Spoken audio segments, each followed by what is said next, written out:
Now, the most contentious topic I post about is electric vehicles, which sends people into a frenzy one way or the other.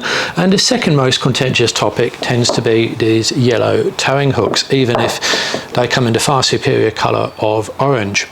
So pretty much any time anyone creates a thread asking about the legality of these or the advisability of these hooks, a theme starts to emerge, and so I have created the Yellow Hooks Bingo, a game you can play at home on Facebook, which is probably what you're doing anyway.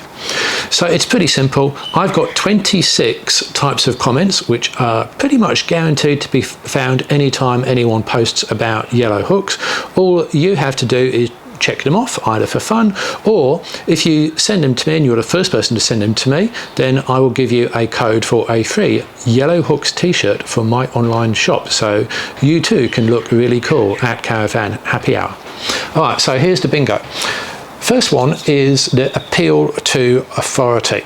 Well, someone will inevitably say they're not legal. They won't cite any regulations or anything else, just go they're not legal, and typically not spelled correctly either. Someone else will counter and say they're legal, not 100% but 110% legal, which is very legal. That's also wrong as well, because they may actually be illegal depending on the rating and the type of the trailer. So both are correct but neither are qualified. Someone else will then say the only opinion that matters is the police officer, and there is some truth in that, because if you get pulled over, you get pulled over and you've got to justify why you have the rig that you do. However, if you work on that basis, you can't just design everything and buy everything on the basis that some police officer might get the regulations wrong. So it's probably better to work on the basis of what is actually correct as opposed to what you think a police officer may say. Then ask your insurance company. That doesn't work either, because the insurance company will say one thing, and that will be make sure your vehicle and your trailer is roadworthy. They won't say yes, this is legal, no, that's illegal, or anything else. They just say make sure it's roadworthy, and you'll say what does roadworthy mean, and they'll say go read the regulations or consult an engineer or ask your local state authority. So asking your insurance company doesn't work either. Then we get into misunderstanding engineering, and then we've got the not for shock loads. Now, I've explained why this is really something you shouldn't be posting in my video where I go through these hooks in great detail, but someone will inevitably say that, followed closely by they're only for towing, not for lifting, as if the forces vertically are somehow different from the forces horizontally. Who knows? Someone else will then say they're only rated for a straight pull, also incorrect. Then someone else will say the chains aren't rated. Actually, they are. If you go look on the links, if they're rated to the appropriate standards, you will find ratings on the links of the chain. And someone else will say the latch, which is one of these, isn't rated, but it doesn't have to be. It's the hook which has to be rated. Otherwise, it wouldn't be rated for lifting, would it? But anyway. Then we get to trust me because I'm a rigger, I'm a dogger, or whatever the case may be. And you may well be qualified, but that doesn't mean to say that you have read the regulations and applied them to towing with relation to yellow hooks. And that is what you have to do to be able to be wrong or right on this. You can't just say because I'm qualified in the hoisting industry, I know the regulations or not for these hooks with regard to towing. It doesn't work like that. Someone else will talk about the caravan sales manager or whatever they've said, and in my experience, my inbox proves that caravan salespeople are not a reliable source of information on much to do with towing, and particularly not regulations. Someone else will say, I heard. As soon as you often misspell, as soon as you see that, you typically know it's just going to be a random guess.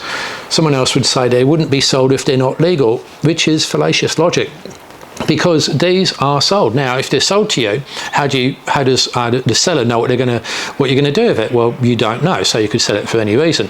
You could also say, I'm going to put it on my trailer, and then it could be legal, could not be legal, depends on the weight of my trailer and the rating of this hook. So you can't just say, if it was going to be sold, therefore it would be legal. Legal for what? There's just too many variables involved. So that is a nonsensical statement.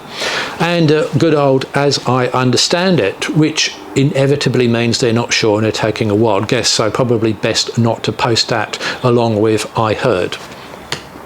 then your worldview is wrong. Someone will always say, I don't care if they're legal, they look stupid, which is fine, right? Thank you for letting us know. You might think I look stupid. You can post that in the comments if you want. That's absolutely fine. Don't really see an issue with that. I do think it's a bit of a waste of typing space, but here we go, it's Facebook.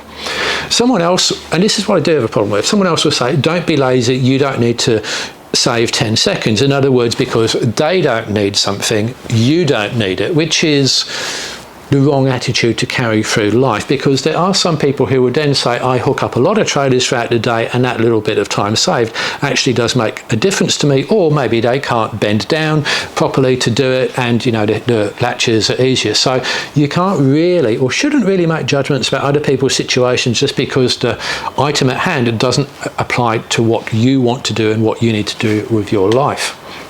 Someone else will then say, peacemaker, who cares, do what you want. Very nice. Then we get into my video. Someone, and thank you for this, will inevitably post my video, and I do appreciate that. And quite a number of people have seen it, but look how many people have actually watched it to the end and seen the bit where I go through all the details. So not as many as you may think. There's a bit of YouTube analytics for you. Someone will say that video is just random opinion. It's not. If you actually watch it, you'll see that I have exerted all the relevant regulation. I have a video recording of a Queensland engineer talking about this. I have written responses from government agencies on this subject. So, you know, whilst I hate to use the term, you can do your own research simply by looking at the links in that video and reading it for yourself. And someone else will say, who's Robert Pepper? He's not a legal person. As far as I know, I am in fact legal. Then we get into the meta bit, and someone will say, we'll start to write in capitals, often spelled incorrectly, to make a point. Someone else will say there's so much misinformation here, which is absolutely true, often a statement of the obvious. Someone else will say the topic has been done to death, which clearly it has been. Someone will post a popcorn gif, and finally there'll be a request to admin to delete the thread.